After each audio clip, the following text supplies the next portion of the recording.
श्रीगुरुभ्यो नमः। हरि ओम। यतो जन्माद्यस्य श्रुतिसुनयमानैकविषयात्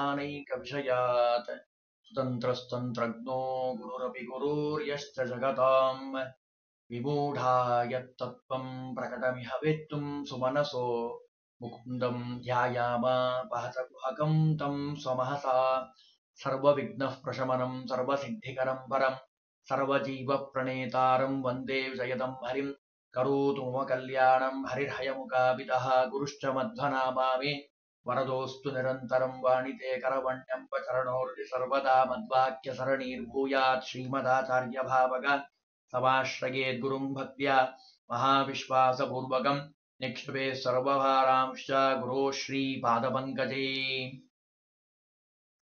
ಗರ್ಭಿಣಿ ಸ್ತ್ರೀಯರಿಗೆ ಶಾಸ್ತ್ರ ಹೇಳಿರುವಂತಹ ನಿಯಮಗಳ ಬಗ್ಗೆ ಪುರಾಣದಲ್ಲಿ ಬಂದಿರುವಂತಹ ನಿಯಮಗಳನ್ನ ನಿನ್ನೆ ನಾವು ತಿಳಿದಿದ್ದೀವಿ. ವೈದ್ಯಶಾಸ್ತ್ರ ಗರ್ಭಿಣಿ ಸ್ತ್ರೀಯರಿಗೆ ಕೆಲವೊಂದು ಧರ್ಮಗಳನ್ನ ಹೇಳ್ತಾ ಇದೆ. ಗರ್ಭಿಣಿ ಸ್ತ್ರೀಯರ ಬಯಕೆಗಳನ್ನ ಪೂರ್ಣ ಮಾಡಬೇಕು ಅಂತ ನಾವು ನಿನ್ನೆ ಕಂಡುಕೊಂಡಿದ್ದೀವಿ.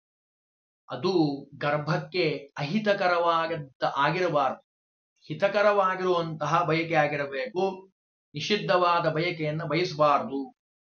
ಎಷ್ಟೇ ಆಸೆ ಇದ್ರೂ ಆ ಮಗುವಿನ ಹಿತಕ್ಕೋಸ್ಕರವಾಗಿ ಶುದ್ಧವಾದ ಆಹಾರವನ್ನು ಸ್ವೀಕಾರ ಮಾಡಬೇಕು. ಅದರಲ್ಲೂ ಕೆಲವೊಂದು ನಿಯಮಗಳನ್ನು ಹೇಳ್ತಾರೆ. ಗರ್ಭೋಪಘಾತಕ, ಗರ್ಭಕ್ಕೆ ತೊಂದರೆ ಆಗುವಂತಹ ಯಾವುದೇ ಭಾರವಾಗಿರುವಂತಹ, ಅತಿ ಉಷ್ಣವಾಗಿರುವಂತಹ, ಅತಿ ತೀಕ್ಷ್ಣವಾಗಿರುವಂತಹ ಆಹಾರವನ್ನು ಸ್ವೀಕಾರ ಮಾಡಬಾರದು. ಮೈಥುನ, ವ್ಯಾಯಾಮ, ಓಡೋದು, ಯಾವಾಗ್ಲೂ ಮಲಗಿಕೊಂಡೇ ಇರೋದು ಸರ್ವದಾ ಮಾಡಬಾರದು. ಅದರಲ್ಲೂ ಎಷ್ಟು ಉದಾಹರಣೆಯನ್ನ ಕೊಡ್ತಾರೆ ಅಂದ್ರೆ, ಗರ್ಭಿಣಿ ಸ್ತ್ರೀಯರು ಬಾವಿಯಲ್ಲಿ ಬಗ್ಗಿ ನೋಡೋದು, ಕೆಲವರಿಗೆ ಆಸೆ, ಬಾವಿ ಕಂಡುಕೊಳ್ಳೆ ಬಗ್ಗಿ ನೋಡುವಂತ ಅಭ್ಯಾಸ ಗರ್ಭಿಣಿ ಸ್ತ್ರೀಯರು ಮಾಡಬಾರದು. ನದಿಯನ್ನ ದಾಟಬಾರದು. ಇವೆಲ್ಲ ವೈದ್ಯಶಾಸ್ತ್ರ ನಮಗೆ ಹೇಳುವಂತಹ ನಿಯಮಗಳು. ಸುಂದರವಾಗಿ ಹೇಳ್ತಾರೆ ನೋಡ್ರಿ. ನ ಗರ್ಭಿಣಿ ಕೂಪಮವಲೋಕಯೇತ್. ಕೂಪ ಅಂದ್ರೆ ಬಾವಿ, ಅದನ್ನ ನೋಡಬಾರದು ಅಂತ ಹೇಳ್ತಾರೆ ಬಗ್ಗಿ. ಇನ್ನು ಕೆಂಪು ಬಣ್ಣದ ವಸ್ತ್ರವನ್ನ ಧಾರಣೆ ಮಾಡಬಾರದು. ಎಷ್ಟೆಲ್ಲ ಹೇಳಿದ್ದಾರೆ ನೋಡಿ. ಆಮೇಲೆ ಕುದುರೆ, ಒಂಟೆ, ಆನೆ ಇಂಥ ವಾಹನಗಳನ್ನ ಏರಿ ಹೋಗಬಾರ್ದು. ಎಲ್ಲೂ ಮಾಂಸವನ್ನ ಭಕ್ಷಣೆ ಮಾಡಬಾರದು. ಕಣ್ಣುಗಳಿಗೆ ಅಹಿತಕರವಾಗಿರುವಂತಹ ಭಯಂಕರವಾದ ದೃಶ್ಯಾವಳಿಗಳನ್ನ ನೋಡಬಾರದು. ಹಿರಿಯರು ಹೇಳುವಂತಹ ಮಾತುಗಳ ಕಡೆ ಯಾವಾಗ್ಲೂ ಗಮನ ಇರಬೇಕು. ವೃದ್ಧ ಸ್ತ್ರೀಯರು ಹೇಳುವಂತಹ ನಿಯಮಗಳನ್ನ ಅನುಭವ ಇರ್ತದೆ, ಅವ್ರು ಹೇಳುವಂತಹ ಮಾತುಗಳನ್ನ ಕೇಳಬೇಕು. ಚರಕ ತಮ್ಮ ಸಂಹಿತೆಯಲ್ಲಿ ಹೇಳುತ್ತಾನೆ. ಎಷ್ಟೆಲ್ಲ ಹೇಳಿದ್ದಾರೆ ನೋಡಿ. ಎತ್ತರ ಇರುವಂತಹ ಪ್ರದೇಶ, ಶ್ಲೋಕ ಇದೆ, ಅದನ್ನೆಲ್ಲ ಹೇಳ್ತಾರೆ. ಎತ್ತರ ಇರುವಂತಹ ಸ್ಥಳದಲ್ಲಿ, ತಗ್ಗು ಪ್ರದೇಶದಲ್ಲಿ, ಕಠಿಣವಾದ ಗಟ್ಟಿಯಾಗಿರುವಂತಹ ಮೇಜಿನ ಮೇಲೆ, ಆಸನದ ಮೇಲೆ ಕುಳಿತುಕೊಳ್ಳಬಾರದು ಅಂತಾರೆ. ಆಮೇಲೆ ಮಲಮೂತ್ರಗಳನ್ನ ತಡೆ ಹಿಡಿಯಬಾರದು. ತೀಕ್ಷ್ಣವಾದ, ಅತೀ ಖಾರ ಆಗಿರುವಂತಹ ಆಹಾರಗಳನ್ನು ಸೇವನೆ ಮಾಡಬಾರದು. ಅತಿ ವ್ಯಾಯಾಮ ಖಂಡಿತ ಮಾಡಬಾರದು. ಯಥೋಚಿತವಾಗಿರುವಂತಹ ಮಿತವಾದ, ಹಿತವಾದ, ಋತವಾದ, ಋತುವಿಗೆ ಸಂಬಂಧಪಟ್ಟ ಹಾಗೆ ತನ್ನ ಆರೋಗ್ಯಕ್ಕೆ, ಗರ್ಭಕ್ಕೆ ತೊಂದರೆ ಆಗದೇ ಇರೋ ರೀತಿ ಆಹಾರವನ್ನು ಸ್ವೀಕಾರ ಮಾಡಬೇಕವಾ. ಇನ್ನು ಪ್ರಪಾತಗಳನ್ನ, ಬಾವಿಗಳನ್ನ ಎತ್ತರದ ಪ್ರದೇಶದಿಂದ ನೋಡೋದು, ಅವನ್ನೆಲ್ಲ ಮಾಡಬಾರದು. ಅಪ್ರಿಯವಾದ ಮಾತನ್ನ ಆಡೋದು, ಕೇಳೋದು ಎರಡೂ ಮಾಡಬಾರದು. ಎಷ್ಟೆಲ್ಲ ಹೇಳಿದ್ದಾರೆ ನೋಡಿ. ಯಾವಾಗಲೂ ಅಂಗಾತವಾಗಿ ಮಲಗಿರಬಾರದು. ಕೆಲವರಿಗೆ ಅಭ್ಯಾಸ, ಯಾವಾಗ್ಲೂ ಅಂಗಾತವಾಗಿ ಮಲಗಿರ್ತಾರ ಅವ್ರು, ಪಾಪ. ಹಂಗ್ ಮಾಡಬಾರದು ಅಂತಾರೆ. ಯಾಕೆ ಅಂದ್ರೆ ಹಾಗೆ ಮಲಗಿದ್ರೆ ಏನಾಗ್ತದೆ ಅದನ್ನು ಹೇಳ್ಬಿಡ್ತಾರೆ. ಗರ್ಭಿಣಿಯ ನಾಭಿಯನ್ನ ಆಶ್ರಯಿಸಿರುವಂತಹ ನಾಡಿ ಕರುಳು, ಅದು ಶಿಶುವಿನ ಕಂಠಕ್ಕೆ ಸುತ್ತುಕೊಳ್ಳುತ್ತದೆ. ಇನ್ನು ಬಯಲಿನಲ್ಲಿ ರಾತ್ರಿ ಭೂತಾದಿಗಳ ಸಂಚಾರ ಇರ್ತದೆ. ಹಾಗಾಗಿ ಎಲ್ಲಿ ಬೇಕಲ್ಲಿ ರಾತ್ರಿ ಹೊತ್ತು ಓಡಾಡಬಾರದು. ಕಾಯಿಕವಾಗಿ, ಮಾನಸಿಕವಾಗಿ, ಬಾಯಿಂದ ವಾಚಿಕವಾಗಿ ಜಗಳ ಮಾಡಬಾರದು. ಅದರಿಂದ ಅಪಸ್ಮಾರದಿಂದ ಕೂಡಿರುವಂಥ ಆ ಮಗು ಶಿಶು ಯುಕ್ತ ಆಗ್ತದೆ ಅಂತ ಹೇಳ್ತಾರೆ. ಇನ್ನು ಯಾವಾಗಲೂ ದುಃಖ ಪಟ್ರೆ ಅಳ್ತಾ ಇರ್ತಾರೆ ಕೆಲವರು. 24 ಗಂಟೆ ಹತ್ರೂ ಸಮಾಧಾನ ಆಗೋಲ್ಲ. ಯಾರು ಏನ್ ಹೇಳಿದ್ರು ಅವರಿಗೆ ಅಸಮಾಧಾನ, ಕಿರಿಕಿರಿ ಮನಸ್ಸಿನಲ್ಲಿ. ಹಾಗೆ ಮಾಡಿದ್ರೆ, ಭಯ ಪಟ್ರೆ ಅಲ್ಪಾಯುಷ್ಯವಾದ ಮಗು ಹುಟ್ಟದಂತೆ.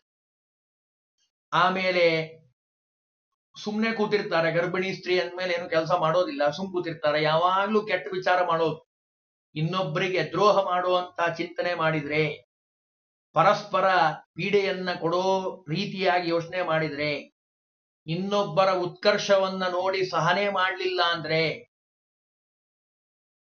ಅಂತಹ ದೋಷದಿಂದ ಮಗು, ಕೆಟ್ಟ ಮಗು ಹುಡ್ತಾ ಇದೆ ಅಂದ್ರೆ ಸ್ತ್ರೀ ಸ್ವಭಾವದ ಮಗು ಹುಟ್ಟದಂತೆ. ಇನ್ನು ಬೇರೆಯವರ ವಸ್ತುಗಳನ್ನ ಕಳ್ಳತನ ಮಾಡೋದು, ಅದಕ್ಕೆ ಆಸೆ ಪಡುವಂಥದ್ದು, ದ್ರೋಹ ಸ್ವಭಾವ ಮಾಡುವಂತಹ ಕೆಲಸ ಮಾಡಲಾಗದೇ ಇರುವಂತಹ ಮಗು ಅವರಿಗೆ ಹುಡ್ತಾ ಇದೆ. ಇನ್ನು ಕೆಲವರು ಕೋಪ ಮಾಡ್ಕೊಳ್ತಾರೆ, ಯಾವಾಗ್ಲೂ ಮಾಡ್ಕೊಳ್ತಾರೆ. ಗರ್ಭಿಣಿ ಸ್ತ್ರೀ ಅಂತೂ ಸರ್ವತಾ ಮಾಡ್ಕೊಳ್ಬಾರ್ದು. ಕೋಪ ಮಾಡ್ಕೊಂಡ್ರೆ ಕೋಪಿಷ್ಟನಾದ ಶಾಠ್ಯತನ ಮಾಡುವಳಿಗೆ ಅಸೂಯಾಶೀಲನಾದ ಸಂತಾನ ಆಗ್ತಾ ಇದೆ. ಹೊಟ್ಟೆ ಶಾಠ್ಯತನ ಮಾಡಬಾರ್ದು. ಅದರಲ್ಲಿ ಗರ್ಭಿಣಿ ಸ್ತ್ರೀ ಅಂತೂ ಮಟ್ಲೆ ಮಾಡಬಾರ್ದು ಅಂತ ನಮಗೆ ವೈದ್ಯಶಾಸ್ತ್ರ ಹೇಳ್ತಾ ಇದೆ. ಇನ್ನು ಯಾವಾಗ್ಲೂ ಮಲಗಿರ್ತಾರ ಪಾಪ ಕೆಲವರು, ಅವರಿಗೆ ತೂಕಡಿಕೆ ಸ್ವಭಾವ, ಮಂದ ಬುದ್ಧಿಯ ಅಲ್ಪ ಜಾಠರಾಜ್ಞಿಯನ್ನು ಹೊಂದಿರುವಂತ ಮಗು ಹುಟ್ಟುತ್ತದೆ.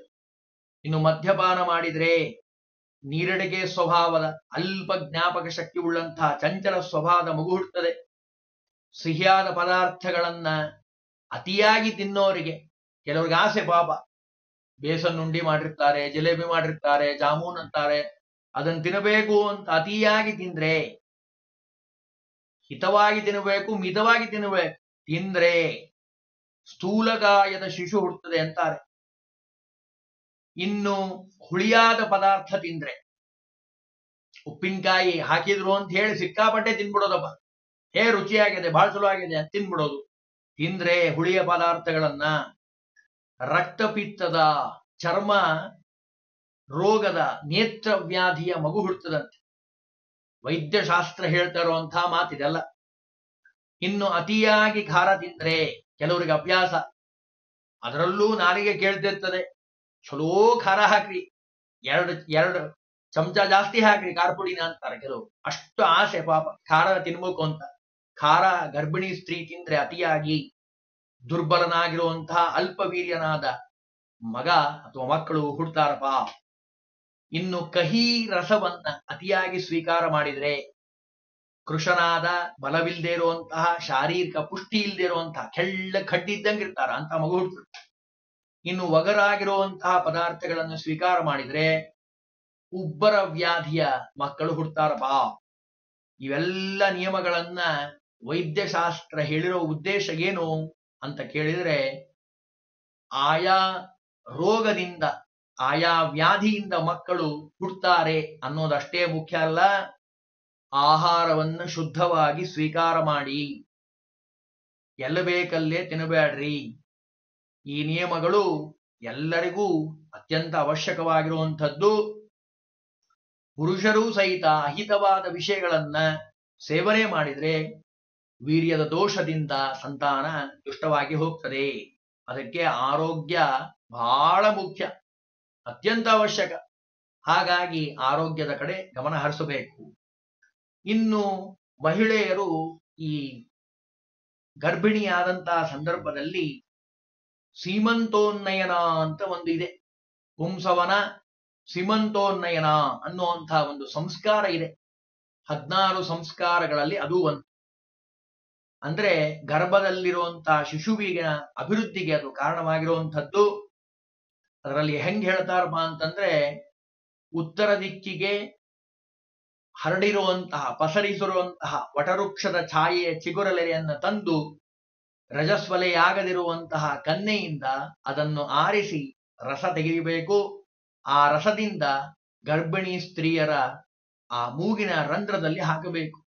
ಗರ್ಭಕಾಲದಲ್ಲಿ ಆ ರಸ ಸಂಕ್ರಮಿಸೋದ್ರಿಂದ ಒಳ್ಳೆಯ ಮಗು ಅವರಿಗೆ ಸಂತಾನ ಪುತ್ರ ಪೌತ್ರ ಅಭಿವೃದ್ಧಿ ಆಗಲಿಕ್ಕೆ ಸಾಧ್ಯ. ಅಷ್ಟದಕ್ಕೆ ಮಹತ್ವ ಕೊಟ್ಟಿದ್ದಾರೆ. ವಟವೃಕ್ಷಕ್ಕೆ ಸಮನಾದ ವೃಕ್ಷನೇ ಇನ್ನೊಂದಿಲ್ಲ. ಶಾಸ್ತ್ರದಲ್ಲಂತೂ ಬಹಳ ಹೇಳ್ತಾರೆ, ತ್ರಿಮೂರ್ತಿಗಳ ಸನ್ನಿಧಾನ ಇದೆ, ಎಲ್ಲ ದೇವತೆಗಳಲ್ಲಿ ವಾಸ ಮಾಡ್ತಾರೆ. ಹಾಗಾಗಿ ಪಾರಮಾರ್ಥಿಕ ದೃಷ್ಟಿಯಿಂದ ನೋಡೋದಾದ್ರೆ, ಇದು ವೈಜ್ಞಾನಿಕವಾಗಿ ಪಾರಮಾರ್ಥಿಕ ದೃಷ್ಟಿಯಿಂದ ನೋಡೋದಾದ್ರೆ ಸೀಮಂತ ಸಂಸ್ಕಾರ ಅಂತ ನಾವೇನ್ ಹೇಳ್ತೀವಲ್ಲ, ಮುಳ್ಳು ಹಂದಿಯ ಮುಳ್ಳುಗಳನ್ನ ದರ್ಭಗಳ ಜೊತೆ ಸೇರಿಸಿ ಹಣಿಗೆ ಮಾಡಿಕೊಂಡು ಬ್ರಹ್ಮರಂಧ್ರದಿಂದ, ಇಲ್ಲಿರ್ತದೆ ಬ್ರಹ್ಮರಂಧ್ರ, ಅಲ್ಲಿಂದ ಬೈತಲೆಯನ್ನ ತೆಗೆದು ಅದನ್ನೆಲ್ಲ ಮಾಡ್ತಾರೆ ಸ್ತ್ರೀಯರು, ವೃದ್ಧರಾಗಿರುವಂಥವ್ರು ಮಾಡುವಂಥದ್ದು. ಇದೆಲ್ಲ ಧರ್ಮಶಾಸ್ತ್ರದಲ್ಲಿ ಹೇಳಿರುವಂಥದ್ದು. ಬಾಗಿಣವನ್ನ ಕೊಡ್ತಾರೆ ಸ್ತ್ರೀಯರು. ಪ್ರತಿಯೊಂದು ವ್ರತದಲ್ಲೂ ಬಾಗಿಣವನ್ನ ಕೊಡಬೇಕು. ವಂಶ ವಂಶ ಅಂತ ಕರೀತಾರೆ ಬಿದರಿಗೆ. ಅದರ ವಂಶದ ಪಾತ್ರೆಯಲ್ಲಿ, ಅರ್ಥಾತ್ ಆ ಮೊರದಲ್ಲಿ ಎಲ್ಲ ಪದಾರ್ಥಗಳನ್ನ ಇಟ್ಟು, ನರಸಿಂಹ ಭಟ್ಟ ವಿರಚಿತ ವಿಧಾನಮಾಲ, ದಿವಾಕರ ಭಟ್ಟ ಕೃತ ದಾನಚಂದ್ರಿಕಾ, ಅನೇಕ ಗ್ರಂಥಗಳು ಇದರ ಬಗ್ಗೆ ಬಹಳ ವಿಸ್ತಾರವಾಗಿ ಹೇಳ್ತಾರೆ.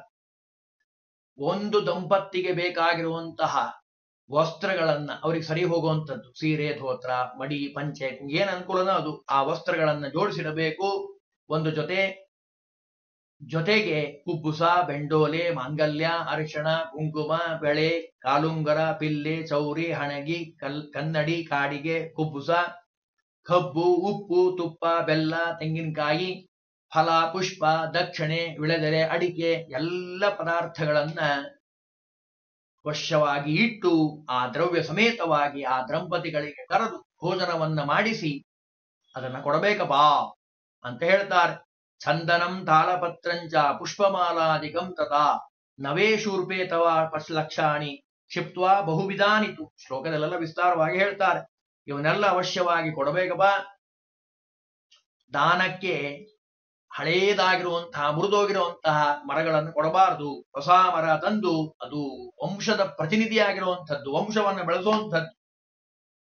ಈ ವಿವಾಹದ ಸಂದರ್ಭದಲ್ಲೂ ಮಾಡಿರ್ತಾರೆ, ಅದರ ಕಡೆ ಗಮನ ಹರಿಸಿರೋದಿಲ್ಲ. ವಿವಾಹ ಪ್ರಯೋಗದಲ್ಲಿ ಮಾಡಿಸ್ಬೇಕಾದ್ರೆ ಮಾಡಿಸ್ತಾರೆ, ಹೆಣ್ಣು ಒಪ್ಸೋದು ಅಂತ ಮಾಡ್ತಾರೆ. ಮರದಲ್ಲಿ ದೀಪವನ್ನಿಟ್ಟು ಅದನ್ನೆಲ್ಲ ಶಾಸ್ತ್ರದಲ್ಲಿ ಮಾಡ್ತಾರೆ, ನೋಡಿರ್ತಾರೆ ಎಲ್ಲರೂ. ಅದರ ಉದ್ದೇಶನೇ ಇದು. ಅಂದ್ರೆ ವಂಶ ಅಭಿವೃದ್ಧಿಯಾಗ್ಲಿ, 2 ದೀಪ, 1 ಗಂಡು 1 ಹೆಣ್ಣು, ಒಳ್ಳೆ ಸಂತಾನ ಆಗ್ಲಿ ಅನ್ನೋ ದೃಷ್ಟಿಯಿಂದ ಅದನ್ನ ಕೊಡುವಂಥದ್ದು. ಇದನ್ನೆಲ್ಲ ಹೇಳ್ತಾರೆ. ಶ್ರಿಯಂ ಕುರು ಮಾ ಗೌರಿ ಆಶ್ರಿತಂ ತ್ವ, ಶ್ಲೋಕದಲ್ಲೆಲ್ಲ ಹೇಳ್ತಾರೆ. ಒಳ್ಳೆಯ ರಮಾದೇವಿ, ಲಕ್ಷ್ಮೀದೇವಿ ಅದನ್ನ ಕೊಡ್ಲಿ. ಪುತ್ರಾನ್ ದೇಹಿ ಯಶೋದೇಹಿ ಸೌಖ್ಯಂ ಸೌಭಾಗ್ಯಮೇವ ಮೇವತ ಮಂತ್ರೈರೇತೆ ಮಹಾಲಕ್ಷ್ಮಿ. ಈ ರೀತಿಯಾಗಿ ಆ ಪ್ರಾರ್ಥನೆಯನ್ನ ಮಾಡಬೇಕಪ್ಪ. ಮಕ್ಕಳು, ಕೀರ್ತಿ, ಸುಖ, ಸೌಭಾಗ್ಯ ಅದೆಲ್ಲ ನನ್ನದಾಗ್ಲಿ ಅಂತ ಹೇಳಿ ವಂಶದ ಅಭಿವೃದ್ಧಿಯಾಗಿ ಆ ಮರದ ಬಾಗಿಣವನ್ನ ಕೊಡಬೇಕು.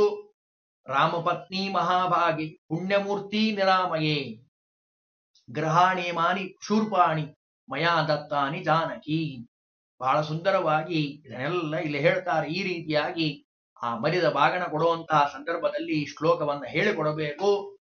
ಇನ್ನು ಆ ಪದಾರ್ಥಗಳನ್ನೇನಿಟ್ಟಿರ್ತಿರಲ್ಲ, ಆ ಪದಾರ್ಥಗಳನ್ನು ತೆಗೆದುಕೊಂಡು ನಮಗೆ ಈ ಕೆಳಗಿನಂತೆ ಆಶೀರ್ವಾದ ಮಾಡಿ. ವಂಶೋ ವಂಶಕರ ಶ್ರೇಷ್ಠೋ ವಂಶೋ ವಂಶದಮುದ್ಭವ ಅನೇನ ವಂಶದಾನೇನ ತುಷ್ಟ ವೃದ್ಧಿಂ ಕರೋತು ಮೇ. ವಿವಾಹ ಪ್ರಯೋಗದಲ್ಲಿ ಇವನ್ನೆಲ್ಲ ಕೆಲವೊಂದು ಮಂತ್ರಗಳು ಬರ್ತದೆ.